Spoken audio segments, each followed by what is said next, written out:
ঘুম থেকে উঠে এখন আমি বসেছি হচ্ছে গল্প শুনতে। ঘুমটাও ছাড়ছে না, তাই ভাবলাম একটু গল্প শুনতে শুনতে একটু ঘুমিয়ে নিই। গল্পটা আগের দিন রাত্রে বেশিরভাগটা শোনা হয়ে গেছিল, অল্প একটু বাকি ছিল, ভাবলাম এখনই শুনে নিই। তারপরে চলে গেছি ব্রেকফাস্টে। অনেকদিন পর আজকে পাউরুটি আর মিষ্টি খেলাম ব্রেকফাস্টে। এমনিতে তো আমি ছাতুই খাই, তো আজকে রান্না করছি হচ্ছে চিকেন।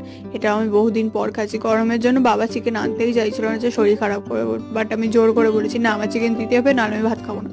তো যাই হোক, চিকেনটা রান্না করে একদম তৃপ্তি করে ভাতটা খেয়েছি, আর সঙ্গে নিয়েছি হচ্ছে স্যালাড।